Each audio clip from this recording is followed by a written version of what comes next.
How Boko Haram fighters have been training Fulani herdsmen collecting taxes.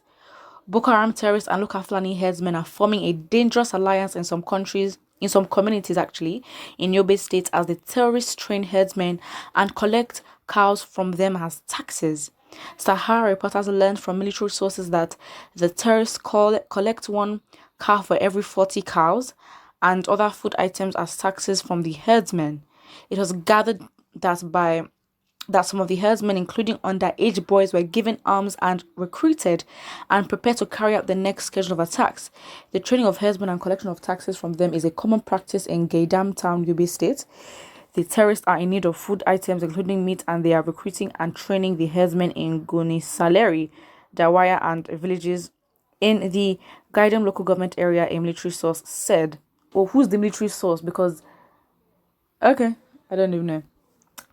Terrorists collect one cow for every 40 cows as taxes. What?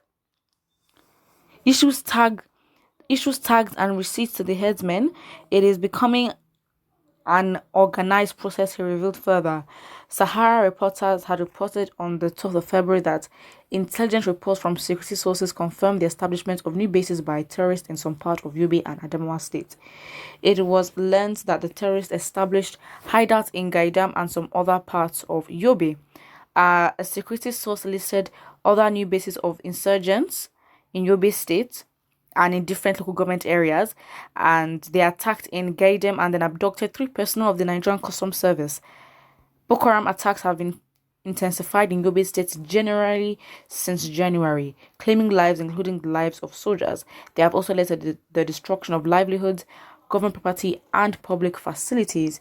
In February, Nigerian soldiers were killed in Gorini, a border community between Yobe and Borno State, where a Boko Haram terrorist rammed an explosive-laden vehicle into them during a clash. The bomber, believed to be a member of the Islamic State West Africa Province faction of the group, had targeted the military convoy in Goniri. Only last week, the insurgents attacked Katako community in the Gujba local government area of Yobe State with heavy gunshots, causing residents to flee. They burst down a primary school and a healthcare center located in the community. Wow, I mean, to be honest, I don't think this is surprising because, again, Boko Haram, obviously, with their intentions, as everyone knows, is basically to colonize or take over the whole country and make it, an Islamic state. But then again, with the level of exposure in the south, it would be very dumb of them to actually come as Boko Haram and keep attacking. So it wasn't necessarily a far-fetched thought by Nigerians to think that the herdsmen might be, Boko Haram, but obviously in a well disguised or another disguised form. And so this obviously just further proves that Nigerians, sort of suspicion of their link up, basically Boko Haram and the herdsmen, were a thing, but now it's official and they're linking up. Wow, someone says Boko Haram militia are even more organized than this government. At least they realize that taxes are vital to run their territories while your government continues to sleep. I mean, 1 cow for 40 cows? I do not even know that. Someone else says, anyway, I think at this junction, the North should continue to reap the fruit of their labor for hiding and supporting bandits, Boko Haram. The Northerners forget that we are first human beings before we know our religion. Exactly. Putting religion ahead of our coexistence is the major reason why we are divided. But the thing is, religion, I mean, I don't know about Islam, but generally, religion is meant to promote selflessness. So technically, they should be putting other people or the good of the society above themselves. It is a shame, but it is what it is at the end of the day. Another comment here says, these Boko do act more civilized ways than okay. People are really going in. I'm not going to read that comment. Someone says, nothing like herdsmen and bandits. They are all Boko Haram. Government just renamed them to confuse people. Do you believe that? It's not new. After all, UN reported Boko Haram earn over 200 million naira from tax of local farmers and fishermen per year. And if the soldiers want to cripple the terrorists, they should attack the Lake Chad Basin area and beat back the terrorists so they can't collect tax from there. As the country leadership no get head, now they are free to run their own government. But it's just so shameful. At the end of the day, what can you do? This is the news that's happening. I believe that there should be an uprising in the north. But then again, it's my belief.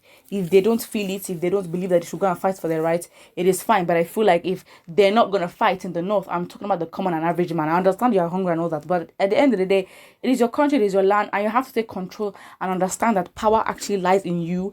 Especially, in numbers and if everyone is together. But then again, if it is unlikely that there will be an uprising against northern leaders, especially from the inhabitants of the northern part of the country, well, let's say Hausa people, I believe that we should just disintegrate, because at the end of the day, the wastage of time over there in the north is basically, preventing other self-determination ethnic groups to go further with their journey of, being as a, independent state. So, that's what I basically think. Yeah, this is our country. This is our country, and to be honest, it's very, very sad. And the people in government is just so worse. It is so worse, and issue of insecurity has gotten bad. But what can we do? But then, people like Tinubu have the actual audacity, the temerity, the cheek. They have the big fat stomach to actually go and start endorsing for, support in other northern part of the country, because obviously, as we know, Tinubu is already eyeing, the presidential seat. I know it's a bit unrelated, but again, it just shows where our mind is at, and why that news was trending, and why other political leaders, why are they not taking matters seriously when it comes to insecurity, but other issues that do not make sense. It's bad. And it does really show and highlight that power really lies in the northern part of Nigeria. It is sad, but it is what it is. Like even the south has to go there to go and endorse support. I know that it's sad, but it is what it is. We honestly move, but we technically cannot move because no one is literally trying to move, because no one is doing anything. It's as simple as that. Wow, somebody says the inseparable nature of Fulani Jihad's activities cut across every sphere of this regime. They are conspicuously showing us how determined they are in their quest to overrun the entire north and beyond with the help of the Central Army. Again, it is very, very true. You cannot tell me that with the amount of funds that these people steal, the amount of debt that the country has, for how many years? For how many years? Since 2009, we are in 2021, yet the army has not been able to defeat Boko Haram. There is something wrong. Put what I think, and don't forget to like and subscribe.